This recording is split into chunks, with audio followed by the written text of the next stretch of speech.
Well, a wrap up from Pro Day today as countless athletes from NDSU, UND, Jamestown, Concordia, all the local areas represented here today, working out and showing their stuff for a shot at the NFL. A huge crowd along with ESPN and the NFL Network all here today to witness this event. Obviously, Carson Wentz, the big draw, but there was a huge draw from the local public here too. I thought that was really neat. Again, this was not open to the public. You had to be credentialed to get into that. And when's the last time you can actually ever recall that happening at North Dakota State Pro Day?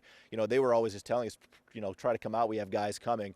And this really turned into an event. I thought that was really cool. It was neat to showcase this building, showcase the athletes, and certainly even showcase the fan base to some degree as well.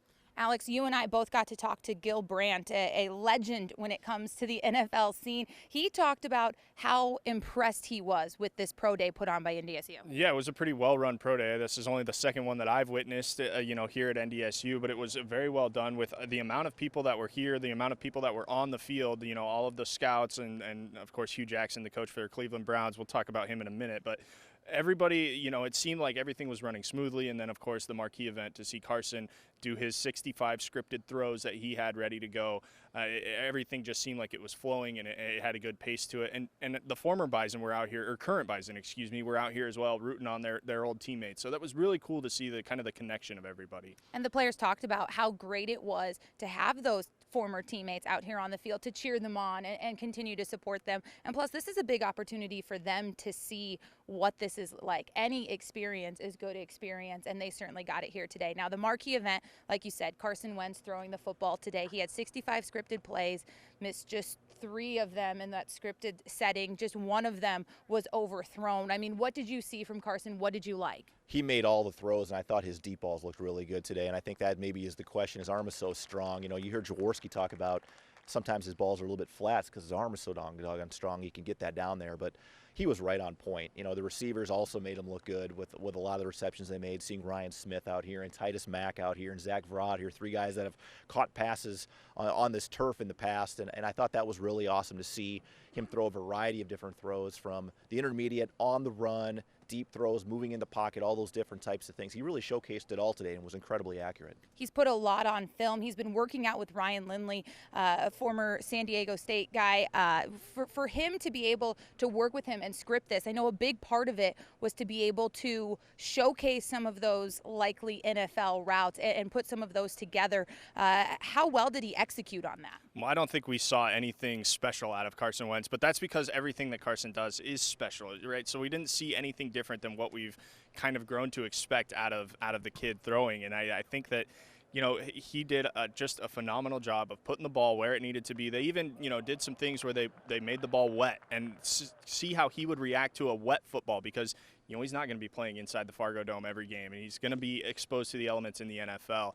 And he did a good job of that after adjusting. The first one wasn't so great. He was the first to admit that, but he did a good job of adjusting and just taking in everything that these scouts and these coaches were throwing at him aside from the 65 scripted throws. Not to mention immediate interviews with NFL Network and ESPN right away, a crowd applauding after all of his answered questions and everything, and another meeting with the local media. What can you say, Brian? You've covered Carson for a long time now. What can you say about how he's handled this whole event of being a top draft pick? I don't think anyone can handle it any better than he has. And, it was interesting. I was talking to his father, Doug, a little bit in the stands. And, you see why Carson is the way he is after you meet with his father and talk with some members of his family.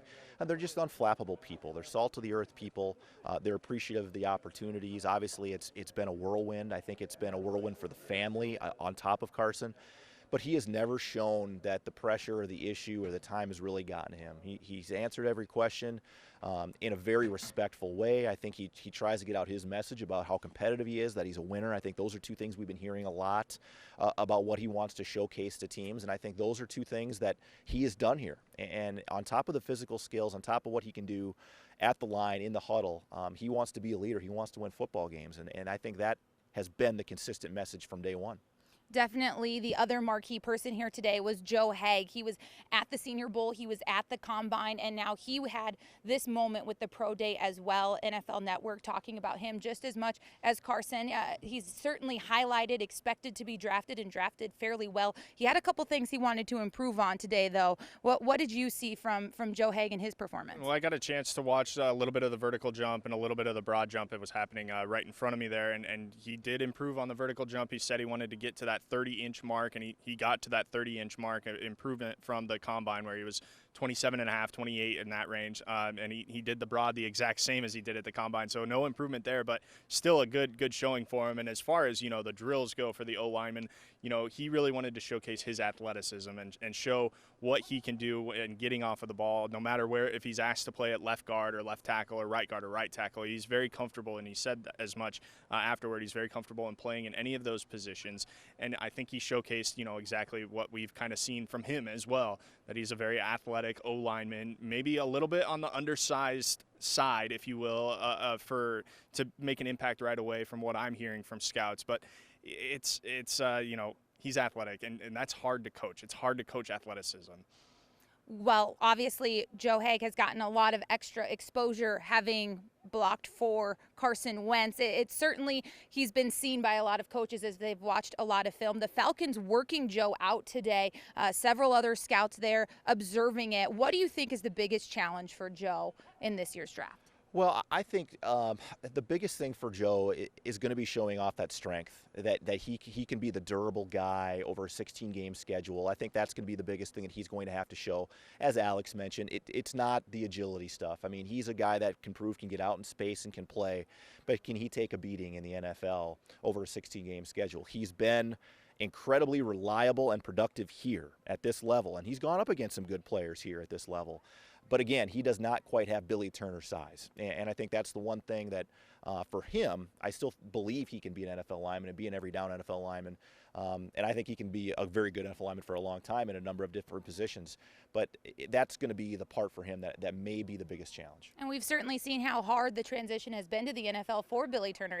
Offensive lineman is not an easy position to break into the NFL for. I know Joe Haeg talked a little bit about wanting to show how coachable he was, that was really important to him. I think he certainly has proven himself as coachable.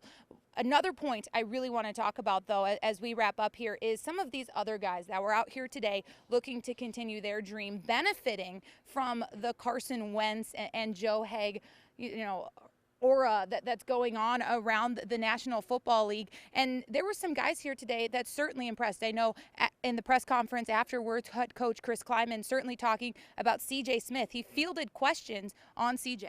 Yeah, and C.J. had a great vertical. I was watching that. He, almost leapt out of the building here. And his broad jump, I think, was something around, over 10 feet. It was what I heard in the 10.6 range was what I heard. So fantastic job from C.J. there. And, he's one of those guys that, because of Carson and because of Joe, that they're going to get looks from these other scouts. And Coach Kleiman made it pretty clear that, scouts are here throughout the year. This isn't the first time that these scouts are being exposed to these players and vice versa. Scouts are here throughout the year, so they kind of have an idea. But now it's just getting, name recognition is pretty big in any job hunt that you're going to have. It doesn't matter. This is, as we break it down, this is a job hunt. These guys are hunting for a job in the NFL. So name recognition is big, and you want to make sure that your name is at the top of everybody's list. Carson's done a pretty good job of that. Joe Haeg's done a pretty good job of that. And so some of these other guys are getting a chance to put their names in front of their potential employers because of the success that Carson and Joe are having. You mentioned name recognition there, and a name that has certainly blown up across the NFL has been Marcus Williams. He has done a lot for NDSU and the exposure individually, especially as an undrafted guy. To be able to do what he's doing with the New York Jets, undrafted, and to be making the name for himself. And Coach Kleiman is the first one to say that C.J. Smith has probably benefited the most from Marcus Williams because he worked one-on-one with Marcus. He learned a lot of his skill set from Marcus. What can that mean for C.J.?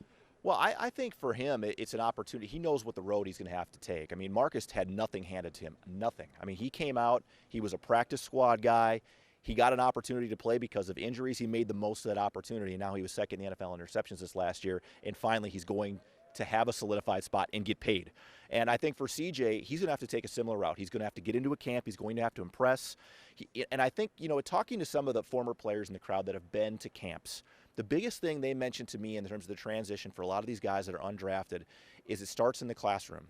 If you're a player, you're learning this many plays every day. When you go back to your room at night, you got to learn those plays because the next day you're going to learn 8 more. The next day after that, 8 more. And then they're going to come back 3 days later and ran the plays they ran the first day. So you have to know what you're doing out there. And that is really important for a lot of these free agents that come in, is showing you can pick up the scheme and understand what coaches are trying to tell you right away, or they're not going to keep you around.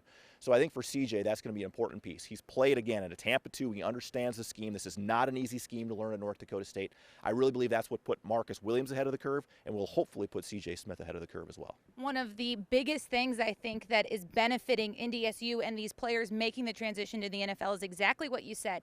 You talk to some former guys that have been in these camps before. This isn't anything new at this point. We're seeing a lot of just things repeating themselves. A lot of players coming back, a lot of players with experience, and it's only continuing to benefit North Dakota State as this team, this program, and this town is taking off. It's been a lot of fun to see. I do want to say happy birthday to Marcus Williams today as we talk about him. So happy birthday to Marcus. That's important to get out there. From moving forward from here, Carson Wentz has not made a decision on whether or not he will attend the draft yet. He's waiting to see a couple of things work out in that regard. He's heading home to Easter.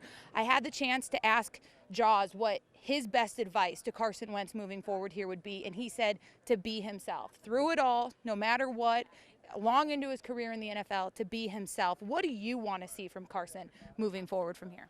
I think that a lot of what he's done, I mean, he's still going to have some workouts here in Fargo as individual teams come in. He can only throw here. He will not go on the road. If they bring him into their facility, it's just going to be chalk talk, a lot of stuff. It's interviews. It's not on the field stuff. So he's still going to have some work to do, and he pretty much has to be here over the next month because teams will come calling to take another personal look, private look at him. And those are the things he just needs to show that consistency, continue to say what he's saying, and then hopefully another month he finds himself where he wants to be. Alex, what about you? That's exactly it. Just be consistent. Stay the course that he's on right now, because I mean, there's all this stuff on the outside that he can't control, but he can control himself, and he can control, how he addresses the media, how he addresses some of these questions that we're throwing at him. And he's been handling it the exact same way. It shows an unwavering, and I think coaches like consistency. Coaches and GMs like consistency. They want to know that they can count on somebody. And if, it started back, the day after the national championship game, going to get the workouts done and starting to learn how to, he's talked to the media before, but now it's on a bigger stage, and it's not easy when, you've got people trying to get you.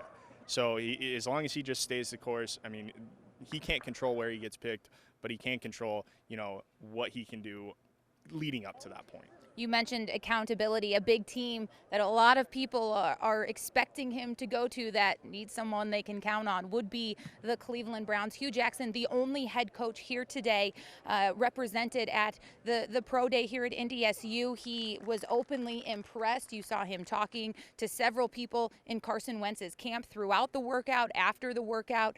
He disappeared fairly quickly as soon as Carson was done, because apparently they were making a deal with RG3 there in Cleveland. So RG3 now headed to the Browns, and we hear that doesn't at all affect what could happen with Carson Wentz and the Cleveland Browns now. Yeah, I think you got a quarterback in RG3 that is coming off of, I don't know what you call it in Washington, but he certainly wasn't the guy. I mean, he lost his job to Kirk Cousins. So now he's in a new place. I think Cleveland, they've had such struggles at the quarterback position over the last however many years that they need to get some sort of consistency. So I think quarterback is really high on Hugh Jackson's list of people to draft, but I don't think that, picking up an RG3 type is going to affect if Carson goes to Cleveland. I think if Cleveland wants Carson Wentz, they're going to take Carson Wentz. If Cleveland doesn't want him, then obviously he will go elsewhere. I know it doesn't matter, but to me it does. To me, RG3 was obviously, if he's going to Cleveland, I would think he had other interest. To me, he's still probably been told by Cleveland, if he's going there, we're going to give you an opportunity to compete to be the starting quarterback.